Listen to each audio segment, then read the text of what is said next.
Halo sahabat Bagus Kaniaya, apa kabar nih? Hari ini Mimin kembali akan menceritakan alur cerita yang pastinya menarik untuk disaksikan. Kali ini Mimin akan menceritakan sebuah cerita dari masyarakat Bali yang berjudul Topeng Sidakarya. Seperti apa ceritanya? Mari siapkan secangkir teh atau kopi dan jangan di-skip.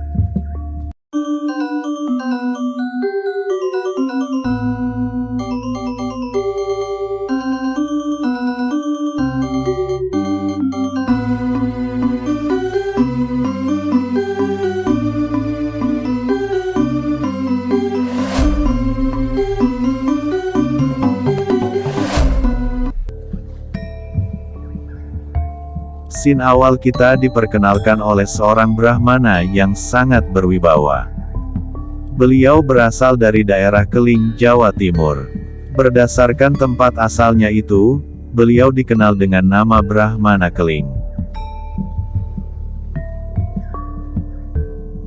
Suatu hari Brahmana Keling ditemui oleh ayahnya yang bernama Dang yang kayu manis.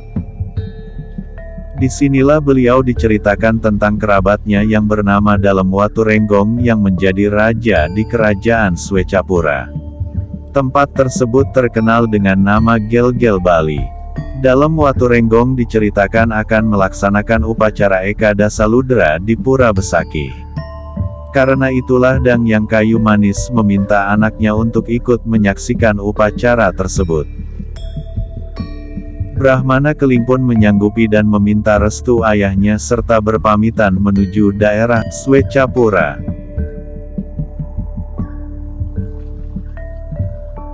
Scene berikutnya, diceritakan para dayang kerajaan Bali yang cantik dan lemah gemulai. Begitu pula para prajurit Bali yang sangat lihai memainkan senjata. Nampak juga Mahapati yang setia kepada Raja Dalam Watu Renggong. Di tengah-tengah keadaan tersebut Dalam Watu Renggong pun tiba bersama Bagawanta Puri beliau yang bernama Dang Yang Dwijendra. Dalam pertemuan tersebut Dalam Watu Renggong meminta nasihat terkait upacara Eka Dasaludra yang akan dilaksanakan di Pura Besakih. Dang Hyang Dwijendra pun memberikan petuah-petuah tentang makna, sarana dan tata cara melaksanakan upacara tersebut. Setelah mendengar petuah tersebut, Dalam Watu Renggong memerintahkan para prajurit dan rakyatnya untuk menyiapkan segala sesuatu yang berkaitan dengan upacara Eka Dasaludra. Singkat cerita, masyarakat Bali pun bersiap melaksanakan upacara Eka Dasaludra. Nampak antusias dan sukacita rakyat Bali dalam melaksanakan upacara.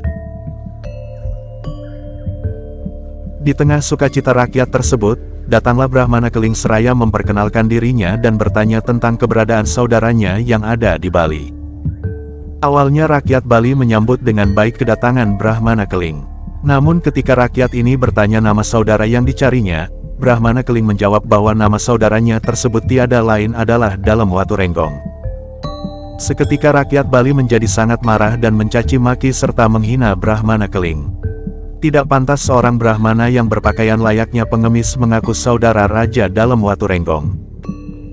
Brahmana Keling tetap bersikukuh dan meyakinkan masyarakat Bali bahwa Dalam Watu Renggong adalah kerabatnya. Namun rakyat Bali tetap tidak percaya dan meninggalkan Brahmana Keling sendirian. Mengingat perjalanan beliau dari Keling menuju Bali sangat jauh dan melelahkan, Brahmana Keling memutuskan beristirahat di sebuah tempat yang bernama Pelinggi Surya Chandra dan duduk beristirahat untuk melepas penatnya. Tak berselang berapa lama, datanglah Sang Prabu Dalam Watu Renggong. Begitu beliau menoleh ke atas Pelinggi Surya Chandra, alangkah terkejutnya beliau. Karena murkanya beliau langsung memanggil prajurit untuk menanyakan siapa gerangan orang yang telah berani duduk di atas Pelinggi Surya Chandra. Prajurit menjawab bahwa orang itu, Brahmana Keling, memang dari tadi memaksa untuk masuk dan beliau mengaku sebagai saudara Sang Prabu. Bertambah murkalah Sang Prabu setelah mendengarkan apa yang disampaikan oleh prajurit tersebut. Sang Prabu lalu memerintahkan rakyat dan semua pengayah untuk mengusir orang yang disangka gila tersebut.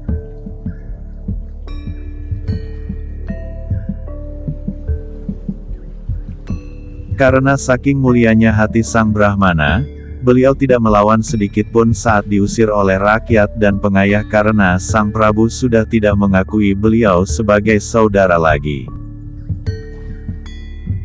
Sebelum Brahmana Keling meninggalkan Besaki, beliau mengucapkan kutukan yang berbunyi, "Wastu tat astu, karya yang dilaksanakan di Pura Besaki ini tan sidakarya atau tidak sukses."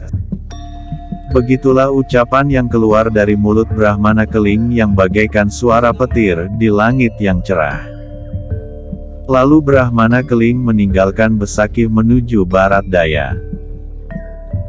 Sepeninggal Brahmana Keling dari Pura Besaki, tidak berapa hari suasana jagat Bali terutama kerajaan Gel-Gel dan sekitarnya berangsur-angsur menampakkan situasi yang tidak mengenakan.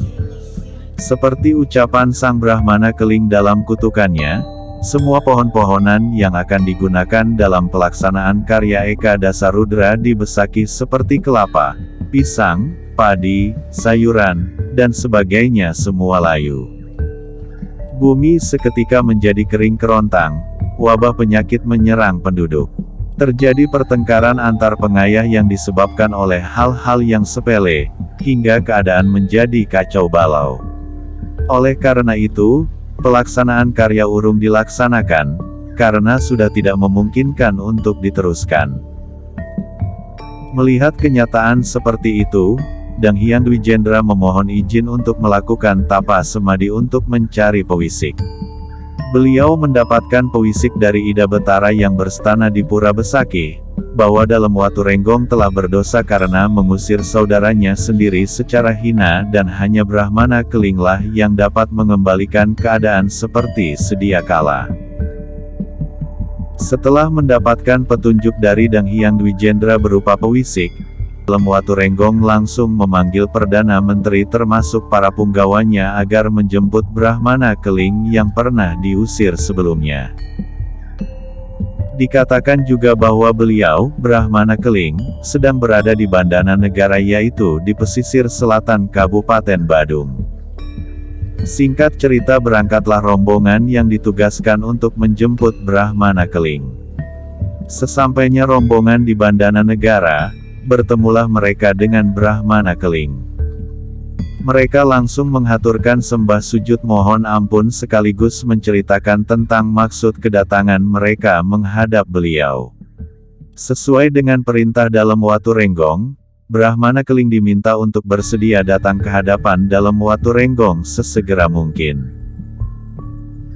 Sesudah mereka bercerita, Brahmana Keling mempersilahkan mereka untuk kembali ke kerajaan Gel-Gel lebih dulu. Brahmana Keling akan menyusul kemudian.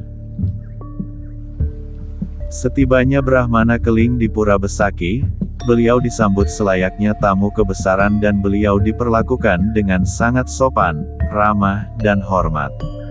Dalam percakapan Brahmana Keling dengan dalam Waturenggong, yang juga disaksikan oleh Dang Hyang Dwijendra, dikatakan bahwa apabila Brahmana Keling mampu mengembalikan keadaan jagat Bali seperti sedia kala, dalam Waturenggong berjanji untuk bersedia mengakui memang benar bahwa Brahmana Keling adalah saudara dari dalam Waturenggong. Mendengar perkataan dalam Waturenggong, dengan senang hati Brahmana Keling menyanggupinya. Lalu beliau hening sejenak tanpa sarana dan sesajen sedikitpun. Beliau mengucapkan mantra-mantra dan dengan kekuatan batin yang luar biasa. Pohon kelapa yang kering, layu tanpa buah seketika berubah menjadi subur, hijau dan berbuah sangat lebat. Begitu pula pohon pisang yang sudah layu dihidupkan kembali dan berbuah lebat. Hama tikus, wereng, walang sangit, ulat dan sebagainya lenyap seketika. Masyarakat yang diserang wabah penyakit seketika menjadi sehat. Setelah keadaan dikembalikan seperti sedia kala oleh Brahmana Keling, maka karya Eka Dasarudra sukses dilaksanakan. Berkat jasa Brahmana Keling, Mulai saat itu Brahmana Keling Mabiseka dalam Sidakarya.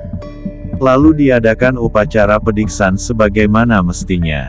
Selain dianugerahkan gelar dalam Sidakarya, dalam Waturenggong juga bersabda yang isinya kurang lebih sebagai berikut.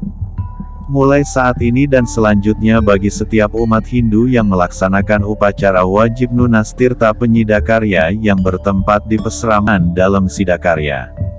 Mementaskan tari topeng Sidakarya untuk wali sebagai simbol keselarasan, dan wajib nunas catur bija dan panca taru Sidakarya.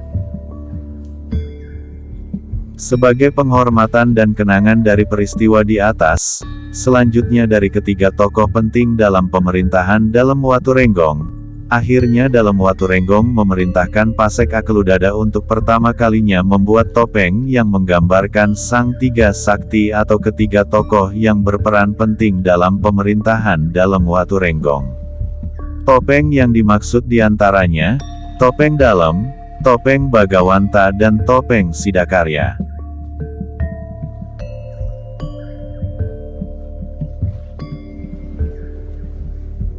Sahabat Bagus Kaniaya, demikianlah kisah topeng Sidakarya yang sampai saat ini masih dikenal oleh masyarakat Bali. Semoga ada pelajaran positif yang bisa kita petik dari cerita tersebut, dan sampai jumpa di alur cerita yang lain.